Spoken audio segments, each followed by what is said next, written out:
Assalamualaikum warahmatullahi wabarakatuh.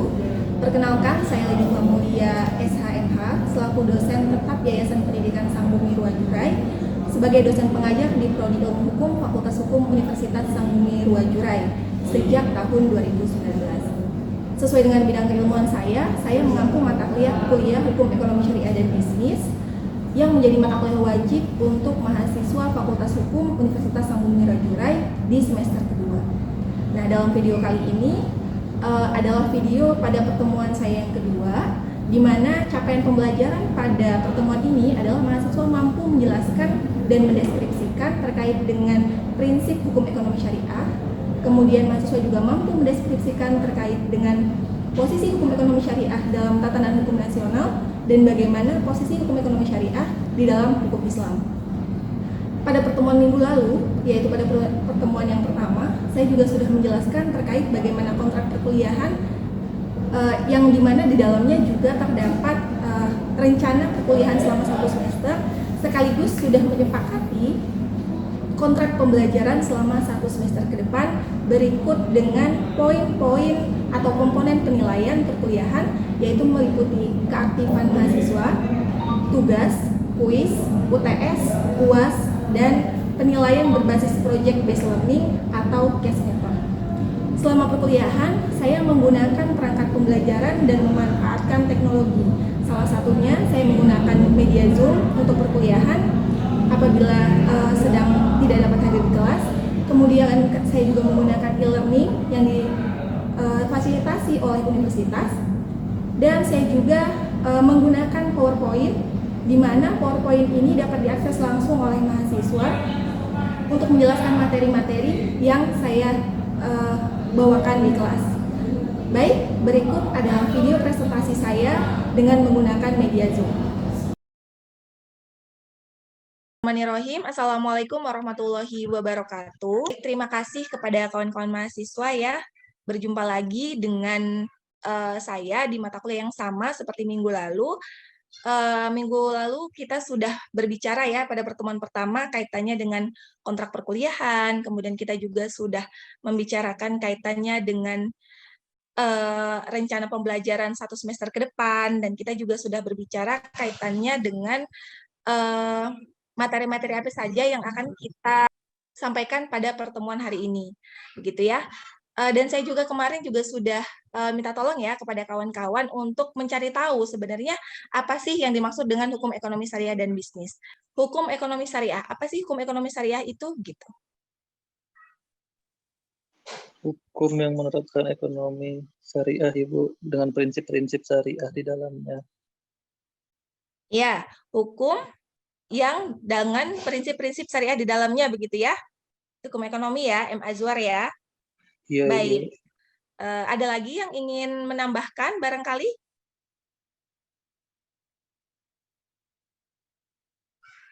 Ada lagi yang ingin menambahkan? Mungkin Saudara Reza? Apa sih hukum ekonomi syariah dan bisnis itu?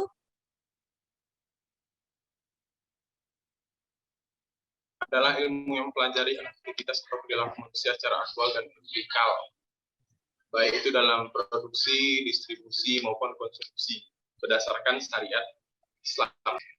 Berdasarkan syariat Islam, iya. Tadi juga sudah Saudara Tenza Tanjung ya, ya sudah menyempurnakan, apa yang disampaikan oleh M. Azwar. Kemudian selanjutnya kita akan membicarakan mengenai kedudukan hukum ekonomi syariah dalam hukum Islam. Tentu penting ya kita mengetahui bagaimana kedudukan hukum ekonomi syariah dalam hukum Islam, karena memang ekonomi syariah ini adalah bagian dari hukum Islam. Ya, di sini kita lihat bahwa Islam itu adalah rahmatan lil alamin. Artinya bahwa Islam sebagai agama itu tidak hanya menjadi rahmat bagi orang-orang Islam saja, tetapi lebih luas dari itu, yaitu rahmat bagi seluruh alam. Artinya Islam itu memberikan kebaikannya itu tidak hanya untuk orang Islam saja, seperti itu. Nah, di dalam Islam, di dalam agama Islam itu ternyata memang ada namanya hukum Islam, di mana hukum itu tentu menjadi salah satu bagian dari agama Islam. Hukum Islam atau dikenal dengan syariat secara luas, itu merupakan hukum yang mengatur semua sendi kehidupan umat Islam. Jadi kita sebagai orang-orang yang beragama Islam, itu kita mengenal adanya syariat Islam, atau hukum Islam secara luas, yang mengatur seluruh kehidupan umat Islam.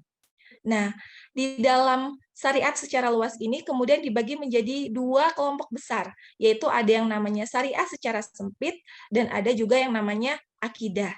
Ya, akidah itu apa? Akidah itu adalah tauhid ya, artinya bagaimana kita dengan Tuhan, yaitu memahami perkara yang berkaitan dengan keesaan Tuhan. Jadi kita meyakini bahwa Tuhan itu satu dan bagaimana cara kita untuk meningkatkan keimanan kita kepada Tuhan. Itu yang akidah. Kemudian yang kedua, syariah secara sempit. Apa itu syariah secara sempit? Syariah secara sempit itu terbagi menjadi 3 kelompok besar. Yang pertama kaitannya dengan akhlak atau yang mengatur mengenai tingkah laku. Kemudian yang kedua mengatur mengenai ibadah, ya, hubungan manusia dengan Tuhan. Dan yang ketiga adalah muamalah. Muamalah itu adalah hubungan manusia dengan manusia. Jadi di sini muamalah itu secara luas, yaitu hubungan manusia dengan manusia. Kemudian dalam syariah secara sempit ini tadi, yang bagian ketiga mengenai konsep muamalah secara luas, itu kemudian dibagi lagi menjadi beberapa bagian. Termasuk salah satunya adalah hukum ekonomi syariah, atau dikenal dengan muamalah secara sempit. Jadi muamalah secara luas itu adalah hubungan manusia dengan manusia, sedangkan ada lagi di bawahnya dibagi menjadi konsep hukum ekonomi syariah atau muamalah secara sempit. Begitu ya. Selain hukum ekonomi syariah atau muamalah secara sempit, ada juga dibahas dalam muamalah secara luas tadi, itu adalah hukum keluarga, kemudian ada juga hukum pidana Islam, kemudian hukum tata negara Islam, dan lain sebagainya. Jadi, hukum ekonomi syariah itu merupakan fikih muamalah secara sempit. Nah, apa sih kemudian fikih muamalah itu tadi? Secara sempit ya. Secara sempit fikih muamalah itu adalah aturan-aturan yang menyangkut hubungan kebendaan. Ya, berarti hukum ekonomi syariah itu hanya menyangkut hubungan kebendaan, berisi aturan-aturan tentang hak manusia dalam hubungannya satu sama lain terkait dengan penguasaan benda. Nah, seperti yang tadi kita sampaikan ya, kemudian sudah saudara sampaikan juga terkait dengan penguasaan benda, hak pembeli terhadap harta dan penjual mendapatkan uang, wewenang pemilik modal memperlakukan modalnya, kemudian hak mendapatkan keuntungan dari modal, dan lain sebagainya. Kemudian yang menjadi penting atau yang menjadi inti sebenarnya dalam hukum ekonomi syariah ini adalah bagaimana perjanjian-perjanjian itu memenuhi prinsip-prinsip syariah. Tentunya perjanjian-perjanjian dalam hubungannya manusia dengan manusia tadi ya, dalam mendapatkan harta dan lain sebagainya. Nah, di dalam Islam itu dikenal biasanya dengan istilah akad, begitu ya. Jadi ada namanya akad itu harus sesuai dengan prinsip syariah. Nah, akad seperti apa sih yang sesuai dengan prinsip syariah itu? Gitu ya. Nanti kita jelaskan dalam materi yang berikutnya. Nah, untuk itu sebelum kita sampai kepada akad yang sesuai dengan prinsip syariah tadi, minggu lalu saya juga sudah membagi kawan-kawan menjadi beberapa kelompok ya. Jadi saya nanti minta tolong kepada kawan-kawan yang terbagi menjadi 5 kelompok pada minggu lalu untuk menuliskan atau mencari salah satu akad gitu ya, akad yang sesuai dengan prinsip syariah. Jadi kawan-kawan menjabarkan apa sih akad-akad yang sesuai dengan prinsip syariah gitu ya. Itu juga sebagai bahan untuk kita perkuliahan pada pertemuan yang ketiga. Baik, selanjutnya kaitannya dengan prinsip hukum ekonomi syariah. Jadi selain materi-materi tadi ya yang akan kita bahas dalam hukum ekonomi syariah nanti ke depannya, ada juga prinsip hukum ekonomi syariah. Nah, yang pertama itu kita mengenal adanya kaidah fikih yang menyatakan bahwa al-aslu fil asya'i, artinya bahwa hukum asal begitu ya, sampai ada semua kesepakatan semua akan kita berlakukan dalam prinsip dalam ekonomi syariah ini itu semua diperbolehkan sampai ada dalil yang melarangnya. Nah, dalil yang melarang itu apa saja sih? Nah, itu berkaitan dengan prinsip hukum ekonomi syariah yang keempat, yaitu ada yang dilarang dalam prinsip syariah. Yang pertama adalah riba, kemudian yang kedua adalah goror, dan yang ketiga adalah maisir, gitu ya.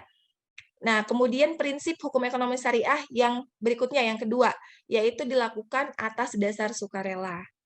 Ya, ini tentu ya. Jadi dalam syariah, dalam prinsip syariah itu tidak ada unsur paksaan.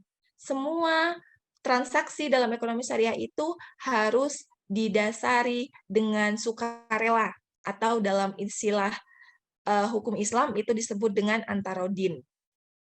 Prinsip hukum ekonomi syariah membangun mendatangkan maslahat dan menghindarkan mudorot dalam masyarakat. Tentu ya. Jadi memang adanya hukum Islam atau tujuan utama dalam hukum Islam itu adalah untuk kemaslahatan bagi seluruh alam, begitu ya. Tadi sudah saya sampaikan. Jadi termasuk dalam prinsip hukum ekonomi syariah itu adalah memberikan manfaat bagi masyarakat dan menghindarkan masyarakat dari mudorot-mudorot. Gitu. Kemudian prinsip hukum yang keempat dilakukan dengan memelihara keadilan, menghindari penganiayaan atau kezoliman, yaitu dengan menghindari riba, goror, dan maisir. Nah, apa sih riba, goror, dan maisir itu? Kawan-kawan ada yang tahu? Barangkali ini sudah sudah umum ya. Apa sih riba itu begitu? Ada yang ingin berpendapat riba itu apa?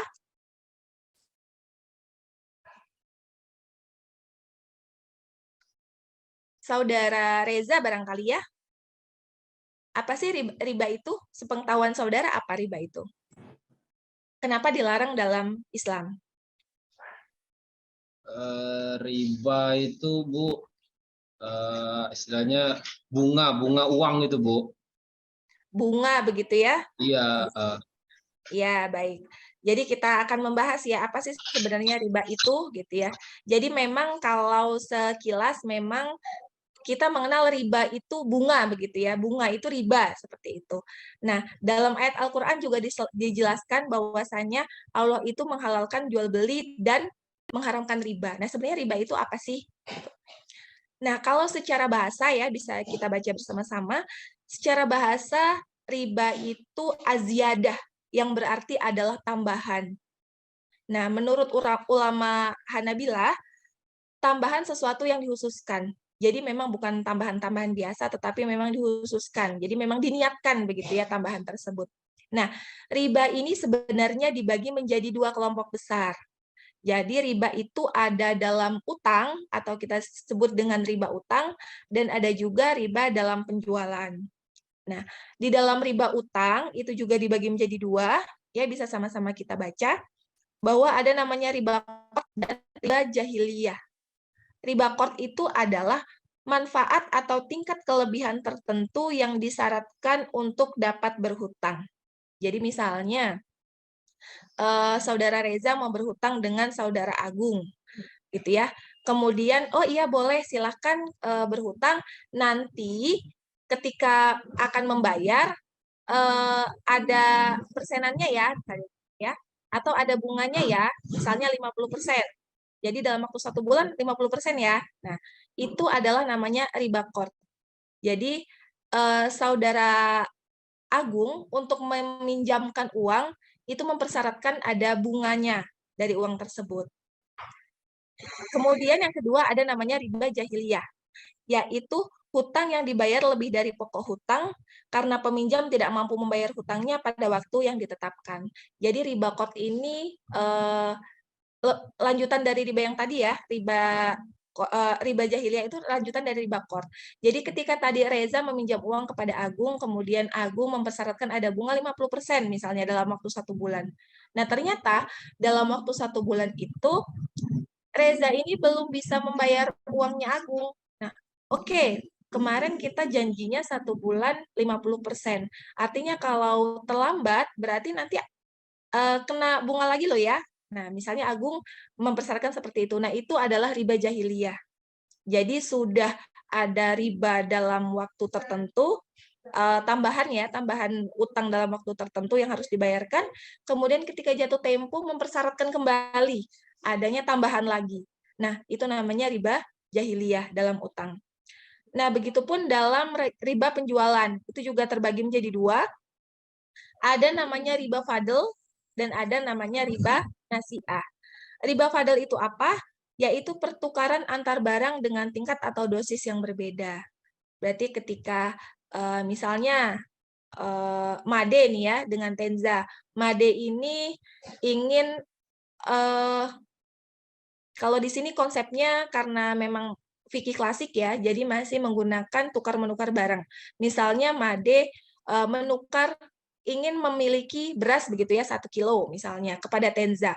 Kemudian Tenza ini, oh iya saya misalnya punya apa yang misalnya di situ sama-sama berharga. Misalnya beras ditukar dengan misalnya tepung begitu ya, atau ingin ditukar dengan barang-barang yang lain yang nilainya itu lebih sebenarnya dari beras begitu. Nah, kelebihan nilai inilah yang disebut dengan riba fadl. Artinya barang yang dipertukarkan itu tidak seimbang begitu. Yang satu nilainya 1 kilo, yang satu nilainya 2 kilo. Meskipun itu barangnya berbeda, itu tidak diperbolehkan seperti itu. Ketika ada kelebihan, maka itu disebut dengan riba fadl. Nah, yang berikutnya riba yang penjualan yang kedua yaitu riba nasi'ah, yaitu penundaan pengiriman atau penerimaan barang yang disertai tambahan dari pokok penjualan. Ini sama juga ya. Jadi ini seperti denda begitu konsepnya kalau di riba utang tadi. Jadi ternyata si Made ini tadi ingin menukarkan barang tetapi dengan nilai yang berbeda. Kemudian ternyata dalam pengiriman atau penyerahannya itu tidak secara langsung. Artinya ada keterlambatan misalnya setengah jam begitu. Kemudian si Tenza tadi mempersyaratkan, oh karena kamu terlambat harus kamu tambahin nih berasnya jangan hanya 1 kilo, harus kamu tambahin setengah kilo lagi. Nah, itu namanya riba nasi'ah. Gitu ya. Jadi riba ini tadi ada 2 konsepnya itu, ada di hutang dan ada di penjualan. Nah, kenapa sih kemudian riba itu kok diharamkan? Gitu ya. Bahkan dalam ayat Al-Qur'an itu tegas jelas menyebutkan bahwa Allah itu mengharamkan riba. Gitu. Jadi hikmah diharamkannya riba adalah untuk mencegah ketidakadilan atau kerusakan atau eksploitasi atas kebutuhan si peminjam. Gitu.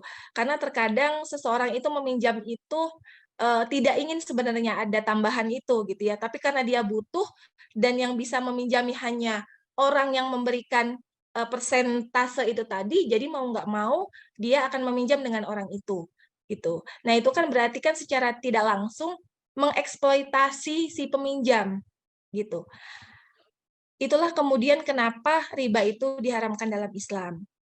Nah kemudian selanjutnya kaitannya dengan goror dan maisir. Tadi selain riba, dalam Islam itu juga dilarang ada namanya goror dan kemudian ada namanya maisir. Nah, apa sih goror itu? Ini kita bisa baca bersama-sama ya, bahwa goror itu secara bahasa adalah pertaruhan atau dapat juga diartikan ketidakjelasan. Secara fikih, goror adalah hal ketidaktahuan terhadap akibat suatu perkara, kejadian atau peristiwa dalam transaksi perdagangan atau jual beli, atau ketidakjelasan antara baik dan buruknya. Misalnya, menjual janin yang masih dalam kandungan binatang ternak. Ya, kalau zaman dulu itu ada seperti itu. Jadi orang itu memperjualbelikan janin binatang ternak gitu ya, misalnya kambing begitu. Nah itu sudah diperjualbelikan ketika binatang itu masih dalam kandungan. Padahal kan itu kan kita tidak tahu ya, itu tidak sesuatu yang tidak dapat terlihat dan tidak jelas. Belum tentu nanti ketika lahir misalnya jual beli yang dikandung oleh kambing misalnya ya, bayi kambing dalam kandungan gitu ya. Belum tentu nanti ketika lahir kakinya ada 4, belum tentu nanti jenis kelaminnya misalnya yang diperjanjikan laki-laki, kemudian itu nanti yang lahir laki-laki. Kan belum tentu seperti itu. Nah, makanya itu dinamakan goror atau ketidakjelasan. Dan yang hal seperti ini tentu dilarang dalam Islam. Nah, misalnya apalagi, misalnya yang sekarang masih sering terjadi ya, jual beli buah-buahan yang masih ada di atas pohon. Nah, itu sangat sering terjadi masih di kampung-kampung, bahkan tetangga saya juga masih ada yang melakukan itu. Jadi jual beli yang kebanyakan itu alpukat ya, jual beli alpukat itu satu pohon diborong seperti itu. Nah, itu kan juga merupakan sesuatu mengandung unsur yang tidak jelas. Bisa saja alpukat itu nanti ketika diambil, ketika nanti diunduh begitu ya, ketika sudah matang, itu lebih nilainya dari harga beli yang ditawarkan oleh pembeli pada saat itu. Begitu. Bisa juga kurang dari harga beli tersebut. Jadi kemungkinan bisa menguntungkan penjual dan bisa merugikan juga bagi si penjual ketika menjual barang dengan konsep seperti itu. Gitu. Jadi ini dilarang dalam Islam. Nah, kemudian berikutnya maisir. Apa sih maisir itu? Maisir atau kimar secara bahasa berarti judi, yang mendapatkan sesuatu dengan sangat mudah tanpa bekerja keras serta bersifat untung-untungan. Nah, maisir adalah suatu transaksi yang dilakukan oleh dua pihak untuk kepemilikan suatu benda yang menguntungkan satu pihak lain dan merugikan pihak lain. Ya, tentu ya, konsep perjudian itu dilarang dalam transaksi syariah. Nah, sebenarnya agak-agak mirip sebenarnya antara goror dan maisir. Sebenarnya apa sih perbedaan antara goror dan maisir ini? Nah, goror dan maisir itu berbeda. Perbedaannya bahwa maisir itu lebih khusus dari goror. Maisir itu judi tadi ya, untung-untungan. Itu lebih khusus dari goror sebab tidak diragukan bahwa maisir itu pasti goror. Tentu perjudian yang mengandung unsur-unsur perjudian dalam Islam itu dilarang. Dan ini pasti tidak jelas. Jadi maisir itu pasti goror. Oleh sebab itu, para ulama sepakat bahwa setiap maisir adalah goror dan tidak setiap goror itu maisir. Tentu tidak setiap ketidakpastian itu merupakan perjudian, begitu ya. Tapi setiap perjudian atau setiap maisir itu pasti goror. Nah, itu tadi 3 hal yang dilarang dalam Islam, yaitu ada riba, ada goror, ada maisir. Kemudian berikutnya kita membahas mengenai hukum ekonomi syariah dalam tatanan hukum nasional. Tadi sudah saya jelaskan kaitannya dengan konsep hukum ekonomi syariah dalam hukum Islam, gitu ya. Letaknya itu di mana, kemudian kaitannya dengan syariat itu seperti apa, kaitannya dengan hukum ekonomi, hukum syariah yang lain seperti apa. Nah, sekarang kita membahas bagaimana kedudukan hukum ekonomi syariah dalam tatanan hukum nasional.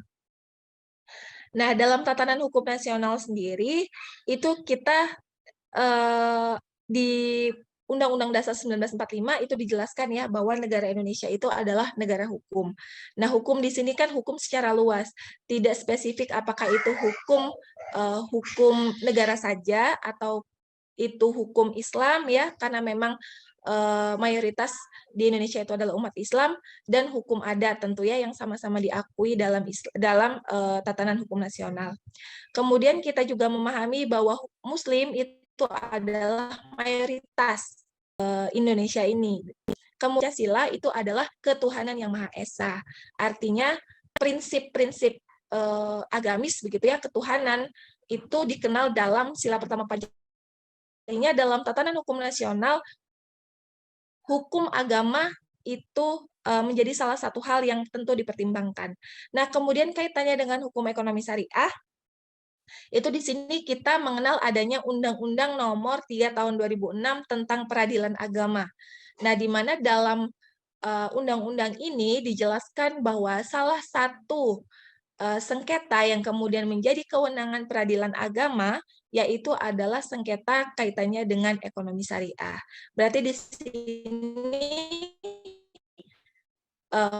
hukum ekonomi syariah itu sudah mendapatkan tempat dalam peraturan perundang-undangan di Indonesia. Kemudian selanjutnya juga ada peraturan Mahkamah Agung nomor 2 tahun 2008 tentang kompilasi hukum ekonomi syariah.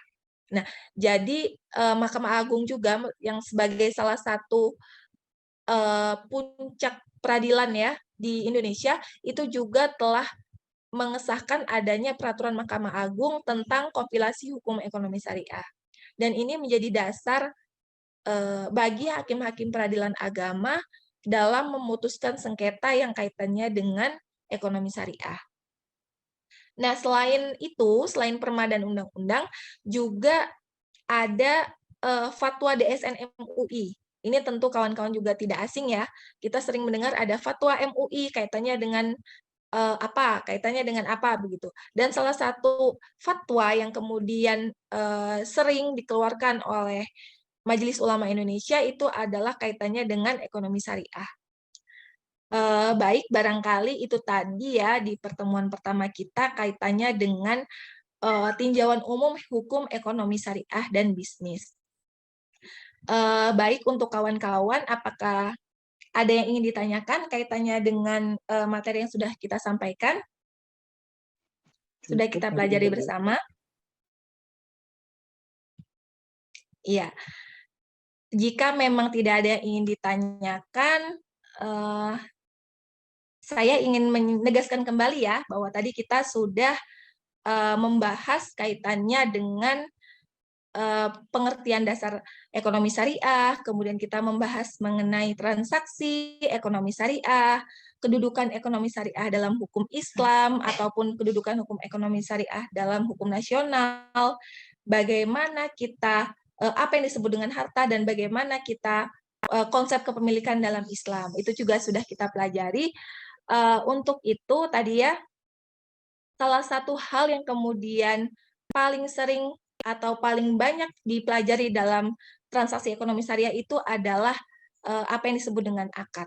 Oleh sebab itu, saya ingin menegaskan sekali lagi, untuk kebutuhan pertemuan kita yang mendatang, di dalam kelompok-kelompok yang kemarin sudah saya tadi ya, itu silakan kawan-kawan masing-masing kelompok menentukan satu akad yang sesuai dengan prinsip syariah, akad atau perjanjian boleh ya, yang sesuai dengan prinsip syariah. Kemudian kawan-kawan silahkan menjelaskan rukun dan syarat dari akad-akad tersebut. Dan untuk mendapatkan rukun dan syarat akad tersebut, kawan-kawan bisa mencari dari berbagai sumber. Dan yang salah satu sumber yang saya rekomendasikan adalah dari Fatwa Dewan Syariah Nasional Majelis Ulama Indonesia. Ya. Kemudian yang ketiga, menjelaskan bagaimana implementasinya. Nah, tadi salah satu kawan kita tadi ada juga yang sudah menyampaikan ya, bahwasannya implementasi di perbankan syariah itu ada bunga dan bagi hasil begitu ya. Di perbankan syariah tentu menerapkan apa yang namanya bagi hasil. Nah, di sini kawan-kawan silahkan tentukan satu akad, kemudian kawan-kawan tentukan juga, jelaskan juga bagaimana implementasi dari akad tersebut dimanapun, boleh di perbankan syariah atau di lembaga-lembaga yang lain, itu silahkan. Nah, jadi di pertemuan yang mendatang, saya harap kawan-kawan sudah siap ya untuk menjelaskan mengenai akad-akad, dan kemudian kita akan membahas satu persatu bagaimana akad-akad yang kawan-kawan sampaikan itu untuk sebagai bahan pada pertemuan kita yang akan datang. Baik, kalau seperti itu, barangkali cukup ya untuk pertemuan kita kali ini. Saya ucapkan terima kasih untuk kawan-kawan yang sudah bergabung. Dan saya akhiri pada pertemuan kita. Wassalamualaikum warahmatullahi wabarakatuh.